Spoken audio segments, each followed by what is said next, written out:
¿Qué tal? ¿Cómo les va? Buenas noches. Bienvenidos a un nuevo programa de Pinamar News. Como todos los jueves estamos aquí acompañándolos a través de la pantalla de Canal 2 del PIN TV. Y comenzamos con un tema que nos importa mucho a los pinamarenses, que es el tema de la... Hay varios temas. Está el tema de la plusvalía, está el tema de los perros sueltos, está el tema de la rendición de cuentas.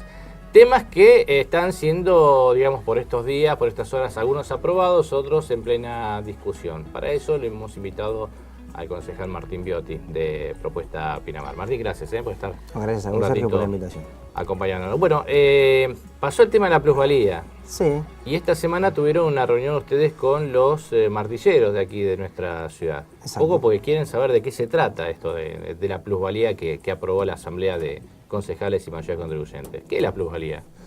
La plusvalía es una contribución económica que van a tener que abonar aquellas personas que, en base a 3 hechos imponibles que ha generado esta ordenanza, le posibilitan, por ejemplo, en uno de los casos, hacer cambio de uso de zona, ¿no? Por ejemplo, que un particular pueda pedir de alguna manera lo que antes se llamaba una excepción, siempre y cuando la misma encuadre en el código vigente. Podrá hacer, por ejemplo, un cambio de uso de una zona unilateral, por ejemplo, a multilateral, unifamiliar, a multifamiliar, sí, por ejemplo.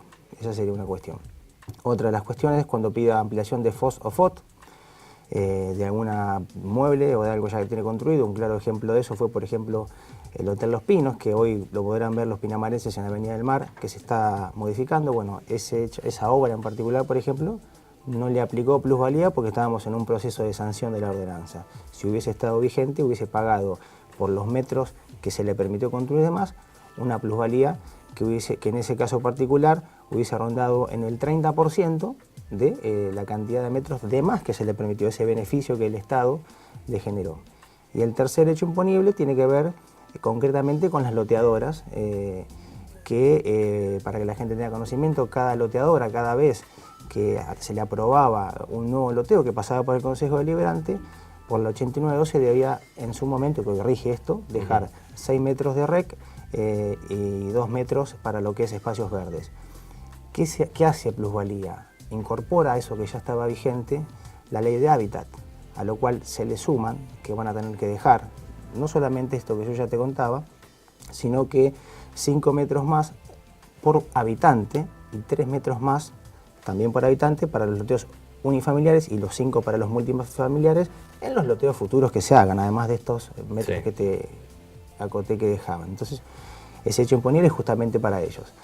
Fundamentalmente, Sergio, lo que tiene esto de importante y de beneficioso es que históricamente en Pinamar se dieron siempre muchas excepciones, muchas de ellas no encuadraban en lo que el COU regía y permitía, y se hacían a través del Consejo Deliberante. Un poco esta ordenanza lo que viene es a limitar de alguna manera algo que antes, si bien era legal porque se votaban en el Consejo Deliberante, de alguna manera tenía un tinte de irregular porque no respetaba las normas vigentes. Entonces, eso viene un poco a ordenar esta situación, y esto se empezó a trabajar principios del año pasado, tuvo bastante trabajo, después vino el cambio de gobierno, hubo que ayornar nuevamente con los nuevos concejales esa continuidad de trabajo, y por suerte se logró con el aporte de todos que salga por unanimidad.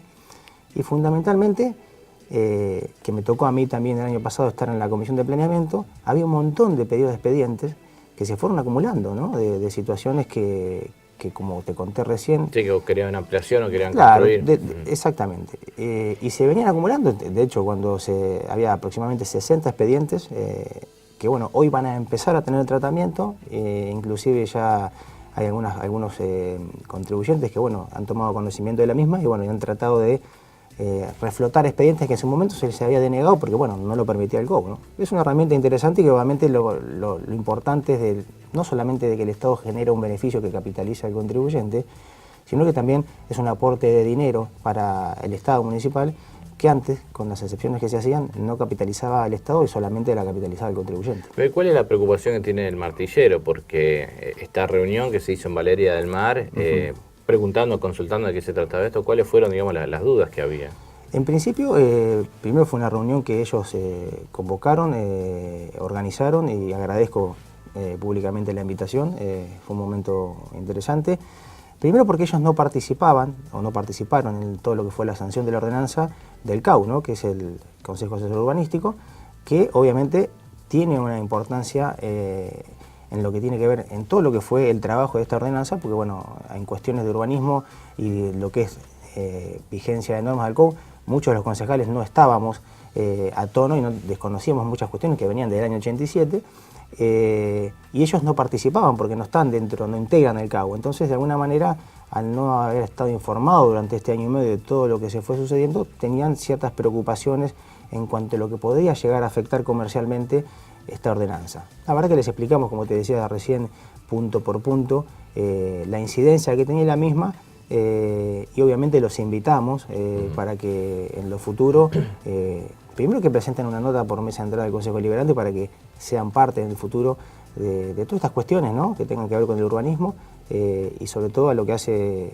a todo lo que es inmuebles. Se les explicó, como te decía yo recién, cuáles eran con más detalle los 3 hechos imponibles que genera esta ordenanza y se les despejaron importante las dudas que ellos tenían y entendieron, porque pensaban ellos que esto iba a ir por ahí en desmedro de la actividad que ellos realizan, ¿no?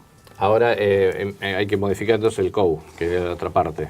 En paralelo, sí. Cuando estábamos casi ya terminando todo lo que es el trabajo de plusvalía, se empezó a trabajar en enero con esta modificación de COU, que recordémosle a la audiencia, ya hace unos años había una modificación que no se terminó de votar, se empezó a trabajar sobre esa base, con la nueva composición y bueno, con el arquitecto Urresola, que también ahora está a cargo de la Comisión de Planeamiento, hemos vuelto a trabajar con más intensidad que el año pasado y ya estamos en un proceso de empezar a darle forma como se hizo con plusvalía, ya en el papel realmente empezar a ver qué artículos vamos a dejar y qué artículos no vamos a dejar.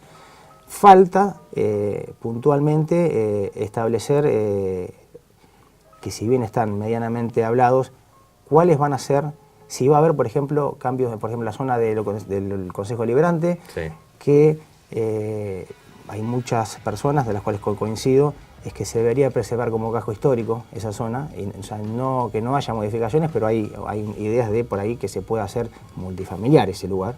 Claro. Entonces eso cambiaría un poco la fisonomía del lugar. Y también acá es un detalle que no hay que dejarlo de lado, es el tema del agua. O sea, el tema de la modificación del COU tiene que ver fundamentalmente con el tema del recurso del agua. O sea, de alguna manera hay que tratar no desalentar, pero sí ser muy cuidadoso con todo lo que se permita en lo que refiere a cambios que apunten a lo que es multifamiliar. Entonces, estamos tratando de alguna manera regular eso y ayornarlo en función a un COU que está realmente obsoleto. Y bueno, creo que viene por ahí el tema, va a ser interesante. Vamos, por supuesto, esto creo que es una ordenanza que va a requerir que sea más puntilloso el análisis y el estudio antes de aprobarlo, ¿no? Pero ahora estamos abocados concretamente a eso porque lo que realmente importaba era aprobar primero plusvalía. Inclusive los martilleros nos decían, ustedes tendrían que haber aprobado plusvalía después del COU. No, justamente no, porque la idea era por ahí desalentar, avivadas de alguna manera, o sí, intereses de que algunos quisieran de alguna manera prepararse para capitalizar esos beneficios que antes tenían, y si no hubiese estado plusvalía, lo harían y no pagarían nada al Estado. Ahora, he escuchado a gente de las loteadoras decir que esta medida, en cierta forma, como fue aprobado, sí, los puede llegar a perjudicar, incluso por este tema de la competencia que hay que respecto a otros balnearios, otros lugares donde ha crecido en forma considerable la parte inmobiliaria. Por ejemplo, el caso del Partido de la Costa, que sí, hay allí unas construcciones importantes y ha habido un loteo más que importante también y que ha ido en desmedro a las loteadoras locales. ¿Qué tal de cierto hay de eso? No, lo que hay que aclarar en principio, esto que yo te comentaba de la ley de hábitat, que se termina aplicando 5 metros y 3 por habitante, tanto unifamiliar como multifamiliar. Al principio hubo bloques que llegaron a plantear hasta 30 metros a dejar, ¿no? Entonces, claro, en ese momento la situación de las loteadoras consideraron que ya era demasiado o prácticamente inviable en lo económico, sobre todo porque ellos alegaban algo que es cierto, ¿no? O sea, cada vez que las loteadoras hacen un loteo, tienen que entregarlo con todos los servicios, ¿no? Entonces eso también es un costo que ellos veían que ya era demasiado lo que se les estaba pidiendo y que, bueno, lo veían de una manera perjudicial a sus intereses económicos. Esto después fue analizándose, trabajándose incluso con ellos, o sea, no es que esto fue una imposición directa y que no se los consultó. El ideal de ellos era que se dejaran 2 metros en esta incorporación, esta nueva aplicación de la ley de hábitat, además de lo que ya existía por la 89S que te conté recién. Se terminó llegando un poquito más, 5 metros y 3, y bueno, ellos estuvieron de acuerdo en ese punto, pero siempre estuvo del lado de ellos el planteo de que Pinamar es un lugar distinto y que en localidades vecinas, como es parte de la costa, concretamente Costa Esmeralda y Villa Robles, que son 2 emprendimientos importantes, estas cuestiones no sucedían. Pero bueno, la verdad es que las loteadoras están en Pinamar y bueno, somos localidades diferentes, ¿no? Y tenemos una cuestión distinta en cuanto a lo urbanístico, ¿no? O sea, esos son como para que asimilarlos a barrios cerrados, nosotros somos una ciudad. O sea, no era fácil compatibilizar el crecimiento de localidades como Costa Esmeralda a la nuestra, son totalmente distintas, tenemos una población estable que no tienen esos destinos y bueno, inevitablemente las ciudades crecen en función del aporte que se le hace al Estado, ¿no? Y esto tenía que ser así. Y aparte era un beneficio que ellos capitalizaban y era lógico que lo tuviesen que pagar de alguna manera, ¿no? Pero bueno, fue ardua la discusión porque obviamente es lógico, ellos defienden sus intereses como lo haría cualquier comerciante, pero bueno, dentro del equilibrio que nos tocó a nosotros como concejales tratamos de mediar en lo que sea más justo, ¿no? Hablaste hace un ratito, nombraste a la gente de Vivienda y Hábitat Municipal, sí. Y recuerdo que no hace mucho el Consejo aprobó un proyecto de comunicación donde le solicitaba al Ejecutivo qué pasa con determinados planes de viviendas que habían sido, digamos, supuestamente construidos. Digo supuestamente porque según el gobierno de la provincia ha mandado todo un listado de planes que se han hecho en Pinamar y que, bueno, los andan buscando. Es algo así, palabras más, palabras menos. Concretamente es así, nosotros hicimos una nota al respecto. ¿En qué quedó eso, digamos? Porque eso ya fue hace... Y ahora 20 días, sí, más o menos, ¿no? Mirá, bueno, se votó la comunicación, como vos bien decís. Esto era en realidad una propuesta que venía justamente de la gente de Hábitat, que hoy está a cargo de Fernando Ávila, para de alguna manera regularizar y ver en Pinamar realmente qué es lo que hay construido de lo que en su momento, bueno, la Secretaría de Hábitat provincial, estamos hablando, destinado de fondos, porque también hay que explicarle a la gente que los barrios que se han hecho en Pinamar, en su gran mayoría han venido con fondos no municipales, ¿no? Entonces, y muchas de esas cuestiones, estamos hablando aproximadamente de, por lo menos lo que figura en registros, son 500, 550 viviendas sociales. Ahora, lo bueno de esto que vos mencionabas es que se va a ver en la realidad cuántas de esas viviendas, de esas 550 viviendas sociales de las cuales llegaron fondos al municipio, se hicieron realmente.